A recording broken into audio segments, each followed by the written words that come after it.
Welcome to my class, students. We are doing English first flight and this is chapter 1 and session 4 and the poem is Dust of Snow. As you know, आपके जो book है chapter 1 में दो poem है, दोनों Robert Frost की है, dust of snow and fire and ice. तो ये डस्ट ऑफ स्नो है, ये टेक्स्ट भी है इस सेशन में, समरी भी है, इसका क्वेश्चन आंसर भी है. नाउ रॉबर्ट फ्रॉस्ट आप जानते हो ये 1874 में जन्मे थे और 1963 में इनका देहांत हुआ था. He was an American poet, वो अमेरिकन पोएट है और 4 टाइम पुलिट्जर प्राइज विनर है. 4 बार उनको बहुत ही रेस्पेक्टेड पुलिट्जर प्राइज उन्हें मिला है. He was publicly renowned through out his life time, पूरे जीवन काल में उन्हें बहुत सारे सम्मान मिले. And was one of the few well known literary figures in America. और जो अमेरिका के जो लिटरेरी फिगर्स है, जितने भी साहित्यकार है, कवि है, उनमें बहुत ही वेल नोन है वो रॉबर्ट फ्रॉस्ट. तो पहली जो पोएम है वो है डस्ट ऑफ स्नो. स्नो का मतलब होता है बर्फ और डस्ट का मतलब होता है धूल. तो डस्ट क्या है? डस्ट ऑफ स्नो, स्नो की, बर्फ की धूल. तो जब आप अगर अमेरिका जाओगे तो आप देखोगे वहां जाड़े के समय पूरी की पूरी जो पूरा का पूरा लैंडस्केप है वो बर्फ से ढक जाता है. तो ये जो पोएम है ये छोटी सी पोएम है और इसमें एक बहुत ही सिंपल से इंसिडेंट्स का वर्णन किया गया है, लेकिन उस इंसिडेंट से बहुत बड़े एक सत्य को उन्होंने बताया है, रॉबर्ट फ्रॉस्ट ने बताया. और रॉबर्ट फ्रॉस्ट जाने भी जाते हैं अपने अमेरिका के लैंडस्केप के वर्णन के लिए और ह्यूमन जो मन है, हमारा जो मन है उसके डेप्थ को उन्होंने बहुत अच्छे से वर्णन किया है. तो यहाँ देखो, poem starts with the way a crow shook down on me the dust of snow from a hemlock tree. बहुत ही साधारण सी बात है. वो कहीं जा रहे हैं और एक कौवे ने उनके ऊपर क्या गिरा दिया? Dust of snow from a hemlock tree. Hemlock tree ये पाइन्स कांटों वाला ही एक पेड़ होता है, हेमलॉक ट्री, और उसके ऊपर वो बैठा हुआ होगा और कवि नीचे से गुजरा और उसके ऊपर उसने धूल गिरा दी. मतलब वो ऊपर हिला होगा तो कवि के ऊपर धूल आई. बहुत साधारण सा वर्णन है, बहुत साधारण सा इंसिडेंस है, यू कैन से. जो इंसिडेंट है बहुत साधारण सा है, लेकिन यहाँ आप देखो, अगर आप अपने मन से, आप अपनी सोच में कहीं जा रहे हो, राइट, और धुन में अपने हो, अचानक ऊपर से आपको कुछ गिरता है तो आप क्या करते हो? आप शुक हो जाते हो, आप हिलने लगते हो, you start shaking.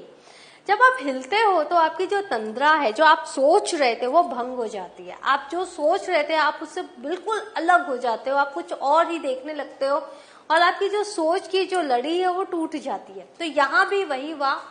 The way a crow Shuk down on me the dust of snow from a hemlock tree. यहाँ पे देखो W B, तो ये जो है राइमिंग स्कीम है, A B. देख रहे हो आप, राइमिंग है ना, W me A B W E A B, ये इसकी राइमिंग स्कीम है. Now let's has given my heart a change of mood. तो जो कौवे ने जो उनके ऊपर डस्ट ऑफ स्नो गिराया, उससे क्या हुआ? उनका मूड चेंज हो गया. And saved some part of a day I had ruled. और उस चेंज ऑफ मूड से उन्होंने जो समय है, जो दिन खत्म होने वाले जो समय है, उसको उन्होंने बचा लिया बर्बाद होने से. दैट मीन्स वो जो कवि हैं, जो भी स्पीकर हैं, जो वक्ता है, नरेटर है, वो रास्ते में जा रहे थे और वो अपनी सोच में थे और वो बहुत ही डिप्रेसिंग थॉट में होंगे. जैसे ही उन पे धूल गिरी, वो उन्होंने अचानक से ऊपर देखा, कौवे को देखा, नेचर को देखा और उनका मूड चेंज हो गया. पेसिमिस्टिक से उनका मूड जो है ऑप्टिमिस्टिक हो गया. और इस तरह से उन्होंने क्या किया? उस दिन का कुछ समय उन्होंने बचा लिया और ज्यादा खराब होने से. दैट मीन्स जितना समय खराब हो चुका था हो गया, लेकिन अब जो समय है वो खराब नहीं करेंगे. तो बस इतनी सी ही पोएम है. ये देखो, heart part, mood, rude, AB, यही राइमिंग स्कीम है। कई इतनी सिंपल पोएम है, लेकिन इसका जो महत्व है, इसका जो मैसेज है वो बहुत ही गूढ़ है, बहुत ही डीप है। नाउ इसकी समरी देख लो। On a winter's day the poet had been forced to step off off his house. जाड़े में कोई बाहर नहीं निकलना चाहता अमेरिका में, जब सब तरफ बर्फ हो, लेकिन उस दिन उनको बाहर निकलना पड़ा and walk around in order to accomplish some task for the other. और वो निकल पड़े कुछ उनका जो काम था वो पूरा करने के लिए। He had been unable to complete his work, वो कंप्लीट नहीं कर पा रहे थे अपना काम। And so he believe that that particular day would be going to waste. तो उनको ये लग रहा था कि आज का दिन मैं क्यों निकला, मेरा काम नहीं हुआ, आज का दिन पूरा व्यर्थ हुआ। His mood had become sullen and despairing. उनका जो मूड था वो बहुत ही डिप्रेसिंग चला गया था और वो जरा सा भी enthusiastic मूड में नहीं थे, हैप्पी मूड में नहीं थे। Suddenly, as he was walking, अचानक जब वो चल रहे थे by wooded area, जंगल के बीच में, full of hemlock trees, जहाँ पर चारों तरफ hemlock trees हैं, a crow,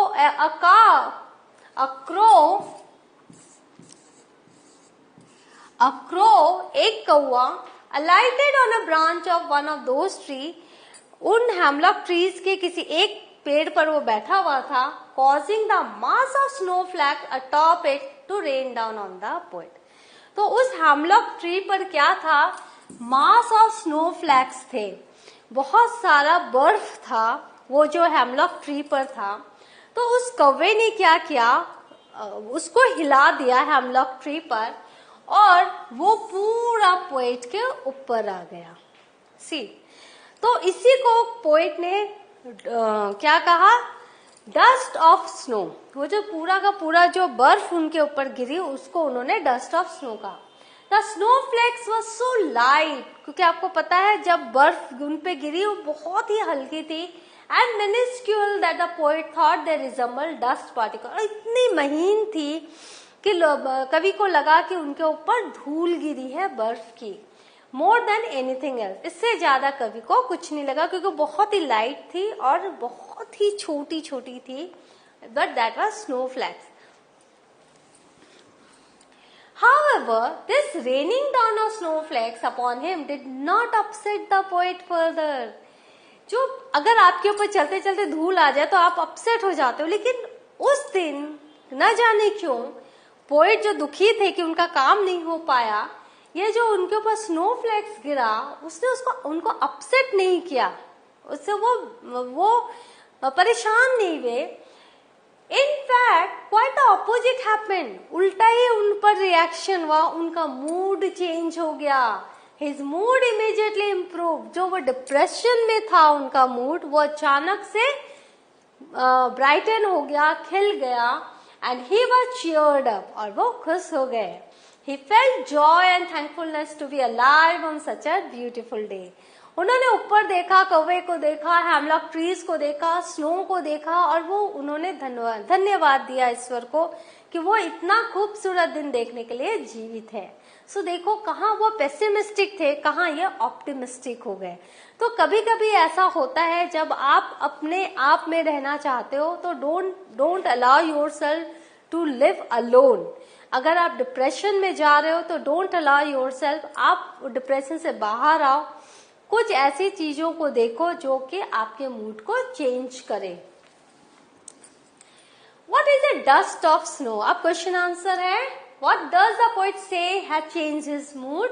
How has the poet's mood changed? A dust of snow means the fine particles of snow।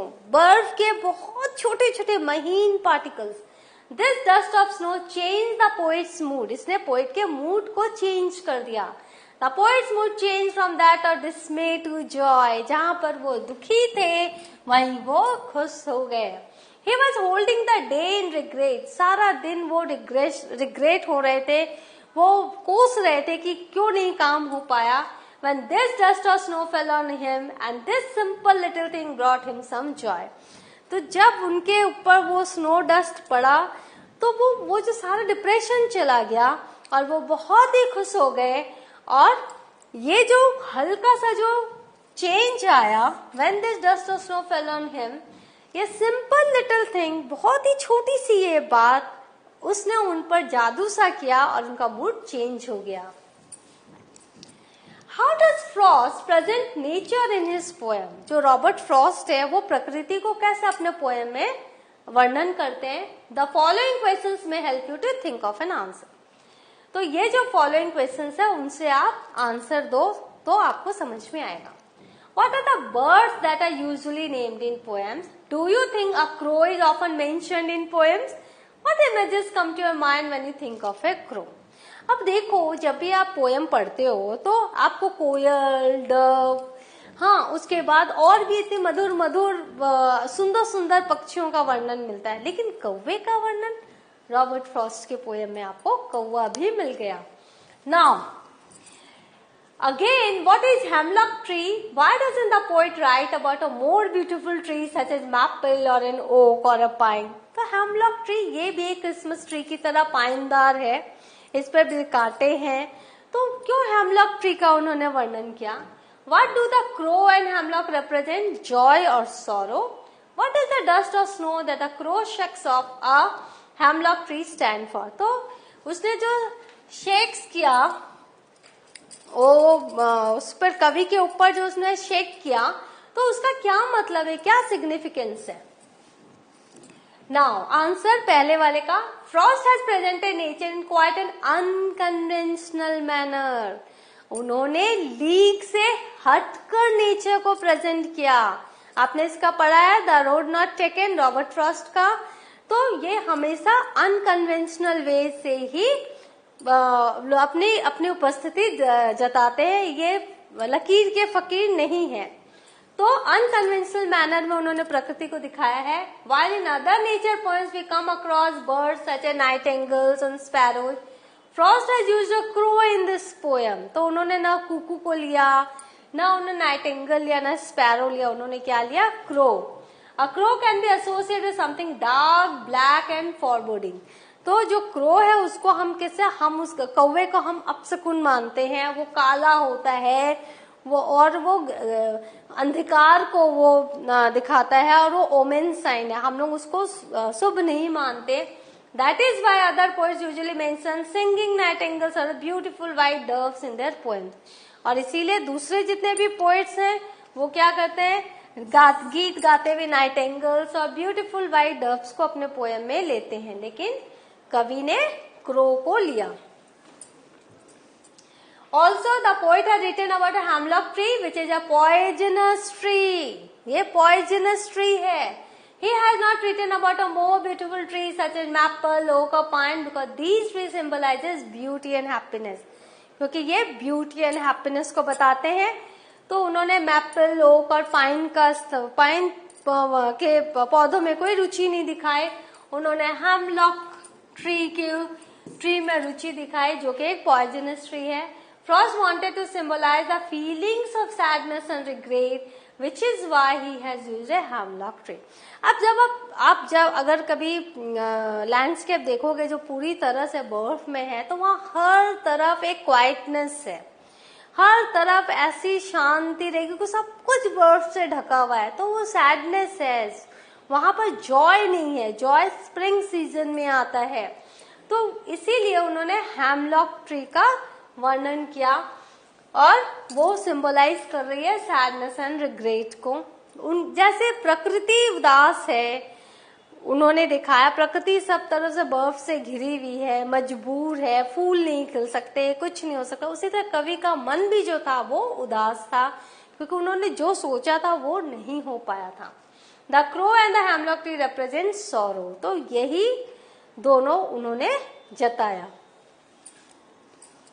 The dust of snow that is shaken off the hemlock tree by the crow stands for joy that Frost experiences. लेकिन जो hemlock tree के ऊपर जो crow बैठा था, उसने जो बर्फ उस पर डाली, पोएट पे डाली, उससे उनका मूड चेंज हो गया, उनको बहुत खुशी मिली। इसका मतलब ये है कि अगर चारों तरफ आपके चारों तरफ उदासी है, तो कोई एक ऐसा विचार कोई एक ऐसी वस्तु पर अपने ध्यान केंद्रित करिए जो बहुत ही सिंपल हो, लेकिन शायद आपके मूड को चेंज कर दे, आपके अंदर फिर से जीने की लालसा पैदा करे और आपको डिप्रेशन में न जाने दे.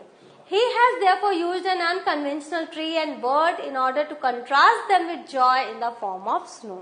तो इसीलिए उन्होंने अपने अंदर, जब हम उदास होते तो हमें पूरा वातावरण उदास लगता है, तो कवि ने भी विंटर सीजन लिया. वो अंदर उदास थे, डिसअपॉइंटेड थे, डिप्रेस थे, तो उनको पूरी प्रकृति भी डिप्रेस लगी. लेकिन वो एक सिंपल सी जो घटना हुई, उनके ऊपर जो डस्ट ऑफ स्नो आया, उसने उनको झकझोर दिया, शेक कर दिया और वो बिल्कुल अपने पुराने मूड से बाहर आ गए.